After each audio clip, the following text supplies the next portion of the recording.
¿Sí?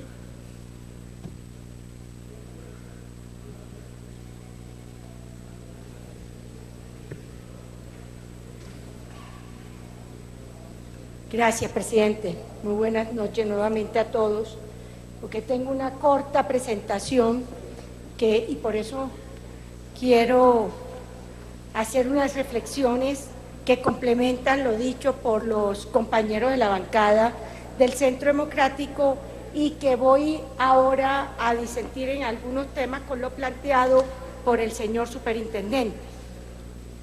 La primera reflexión que quiero hacer es que Electricaribe es el proveedor con mayor participación de usuarios en el país, de estratos 1 y 2, eso no se nos puede olvidar, porque hemos hablado de toda la problemática, pero se nos olvida quiénes son los usuarios principales de Electricaribe. Por eso, la primera pregunta que no le he oído al gobierno, ni al ministro, ni al superintendente, es por qué no se ha definido un esquema complementario de solidaridad que permita aplicar los subsidios adecuados para atender a esta población.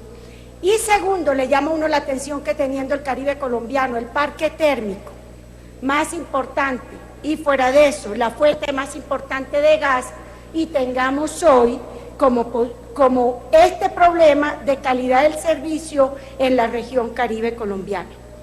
Miremos en la diapositiva que sigue porque es importante tenerlo presente. Fíjense, entre el estrato 1 y 2 Electricaribe concentra el 80% de los usuarios. Si ustedes ven, con la excepción de las de Nariño, el resto no están en los estratos 1 y 2. Ahí hay un tema que tenemos que ver seriamente y por eso parte de la insatisfacción por la respuesta dada por los funcionarios del caso particular, porque están ignorando la característica de los usuarios de Electricaribe.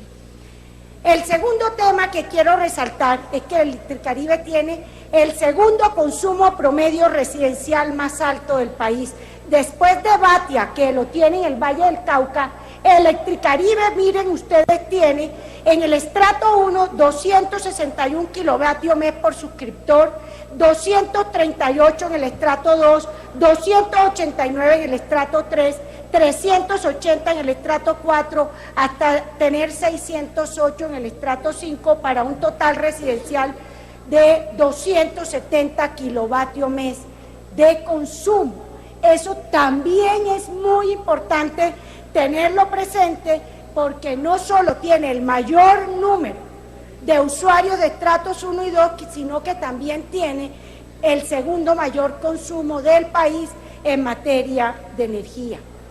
Además de ello, y ahí tengo que decirle al ministro que las cifras del CIUST lo contradicen, que es el sistema de información de la superintendencia, muestra que Electricaribe tiene la factura promedio más alta para los estratos del 2 al 6. Esta es información sacada del sistema de información de la superintendencia. Fíjense, la tarifa promedio mensual de Electricaribe para el estrato 1, 94.498 pesos. En el estrato 2, 86.579. En el 3, 108.600 pesos. En el cuarto, 151.700. En el quinto, 175.000. Y en el sexto, 242. Por encima de las demás empresas que prestan el servicio. Ministro, sí, no solo tiene los estratos 1 y 2 el mayor porcentaje, no solo tiene el mayor consumo, sino que además tiene las tarifas más altas de consumo al mes del servicio de energía de las demás empresas del país. Pero a eso hay que sumarle el contexto de la región Caribe. La región Caribe cuenta con el mayor número de personas en el país que ganan entre 0 y un salario mínimo legal mensual vigente. Para el 35% de los hogares del Caribe colombiano, la factura mensual de energía les pesa más del 10% de su ingreso. Eso es muy importante. Mientras que para el promedio nacional es solo el 3.6%. O sea, los más pobres están pagando más y esa como proporción de su ingreso es más del 10%. Se pueden ustedes imaginar que para muchos dicen, aquí traigo más de 6 copias de facturas de energía, para muchos dirán, pero ¿qué son 60.000 pesos mensuales o 54.000 pesos mensuales en el estrato 1? ¿Qué son 85.000 pesos mensuales? Pero resulta que eso es el equivalente al 10% del ingreso mensual de las familias pobres. Entonces, ahí hay un tema que estamos combinando 4 aspectos: mayor consumo, mayor número de personas en el estrato 1 y 2, mayor nivel de tarifas y, fuera de eso, el peso significativo que tiene sobre el ingreso de los más pobres. La región Caribe presenta la peor distribución de ingreso del país, medida de acuerdo con el índice de calidad de vida. Aquí lo ven ustedes. Fíjense ustedes que el 35% de los hogares del Caribe ganan entre 0 y un salario mínimo. Casi el 50% entre 1 y 4 salarios mínimos, y más de 4 salarios mínimos el 15%. O sea que estamos hablando de una región que definitivamente, en términos de nivel de ingreso de sus hogares, muestra claramente una situación de lejos en menor condición que el resto del país, que exige necesariamente que el gobierno lo tenga que mirar de manera diferente. Y por el otro lado, si vemos en términos de acceso, efectivamente el acceso en materia de cobertura del servicio de energía en el Caribe colombiano, como el resto del país, es bastante importante, en promedio entre el 95 y el 98%.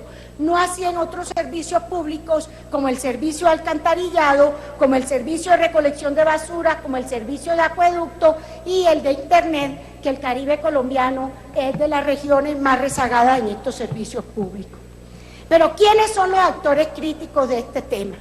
Fundamentalmente, aparte de Electricaribe, la superintendencia, la CREC y, por supuesto, a los usuarios. Pero yo quiero referirme básicamente a las 2 primeras. Aquí no se dijo, y esta gráfica es muy diciente, cómo la demanda de energía que ha tenido Electricaribe casi que duplica el promedio de demanda de energía nacional desde el año 2008. Miren cómo se van diferenciando esas curvas. Eso tiene una implicación. Eso quiere decir que la empresa debería haber estado preparada para responder a esa demanda de energía, y que tanto el regulador, la CRE, como el ministerio, por supuesto como la superintendencia, tenían que tener previsto cómo podía satisfacerse esa demanda de energía, que fundamentalmente era una demanda que se da también, entre otras cosas, porque se aumenta el número de usuarios normalizados, formalizados, que entran al servicio. Y segundo, porque también sabemos que el consumo mínimo de la región Caribe, porque está por debajo de los 1.000 metros, es superior al del resto del país. Este es un tema que se ha ignorado aquí, y es un tema que lleva a gran parte del problema que tenemos hoy en el caso de Electricaribe. ¿Qué pasa con la Superintendencia de Servicios Públicos? Con todo respeto con el superintendente. Llevamos 6 años de este gobierno. Usted es el tercer superintendente. El primero, que en paz descanse, el doctor César González. El segundo fue la que era directora administrativa de la superintendencia, la doctora Duque, que la nombraron superintendente desde el año 2013, y que tengo que decir, no hizo nada. Aquí estuvo en un debate el año pasado precario. Y ahora llega usted y acaba de dar una cátedra de lo que dice la ley 142, pero tengo que decir, no respondió al debate.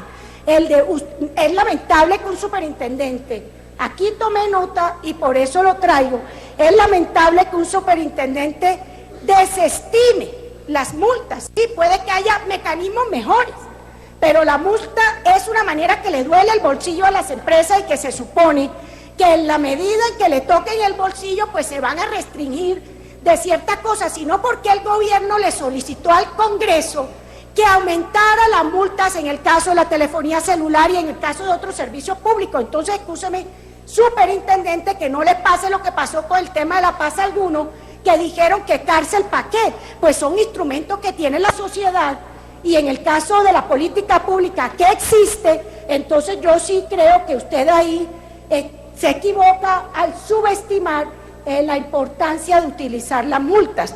Usted también ahí habló de como un gran logro el tema del impulso. ¿Cuánto le falta, senadora? 2 minutos. Gracias, presidente. No, 2 minutos, no, 5 minutos ya. ¿Cuánto termino, le falta? presidente. ¿Cuánto le falta? ¿Ah?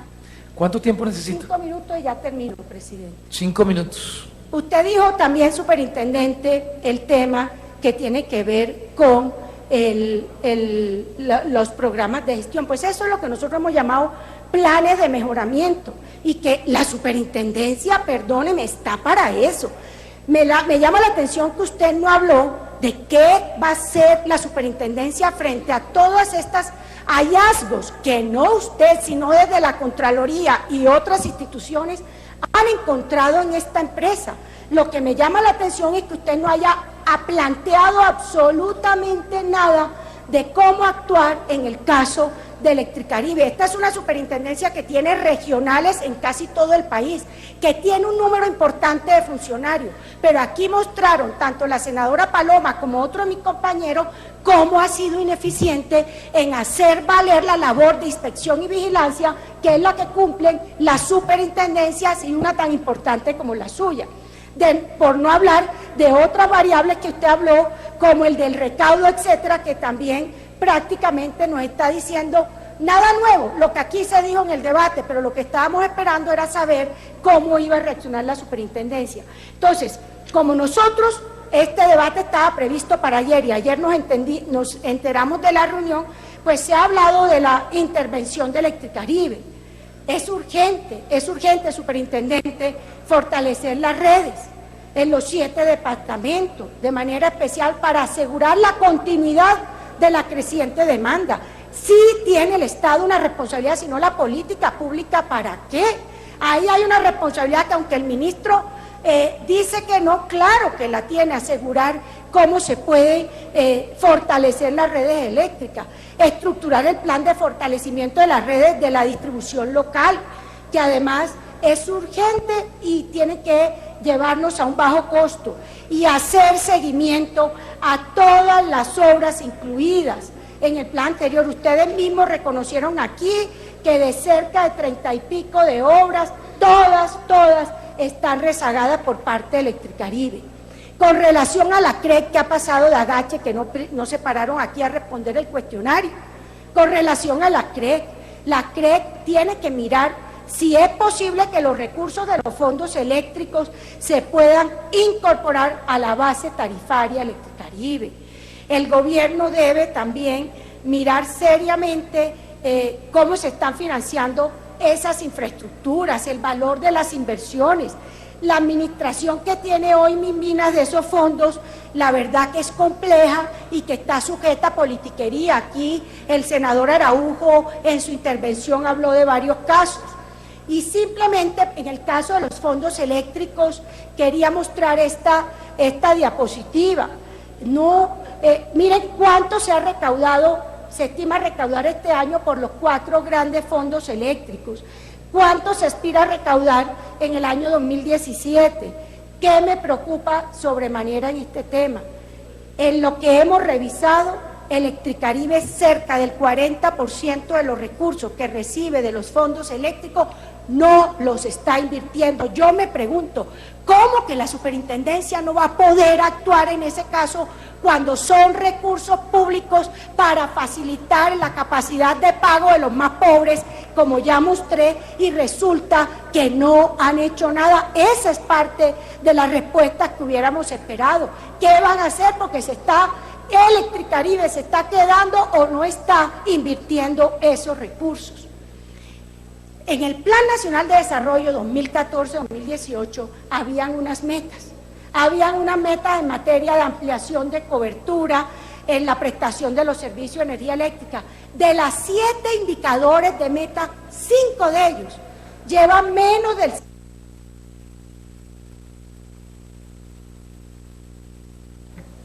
Un minuto más, doctora María del Rosario. Entenderá usted que tengo más personas inscritas. Queda menos, no, están en menos del 50%. ¿Por qué no hablaron de ese tema, que es un tema que compete directamente con la calidad del servicio.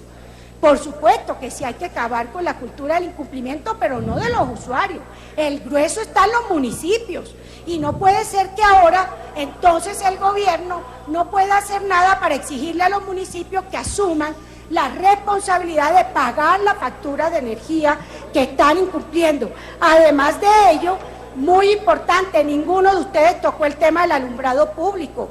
El alumbrado público, sí, en la ley del plan quedó previsto que se cobrara también con la factura de energía, pero eso debería separarse, como aquí lo propusieron la senadora Susana Correa, porque eso está llevando a que ni se pague el servicio de energía ni se pague el servicio de alumbrado público, porque son casi que el 10% del servicio de energía el que se está destinando para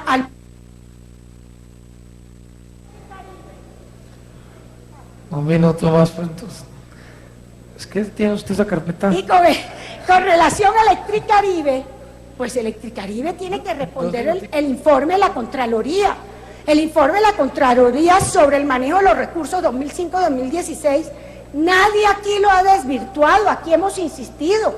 La Contraloría encontró 20 hallazgos administrativos, de los cuales 5 tienen alcance fiscal por 12.500 millones. Nadie ha desvirtuado eso.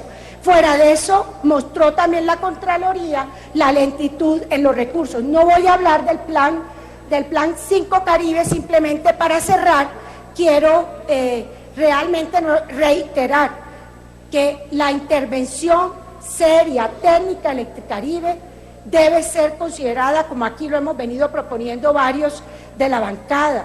Además de ello, la importancia de que la CREC estudie cómo incorporar los recursos de los fondos a el tema tarifario de tal manera que pueda la empresa recuperar parte de ello. Y finalmente, el esquema de subsidio a la demanda, ya como lo mostré en esa región.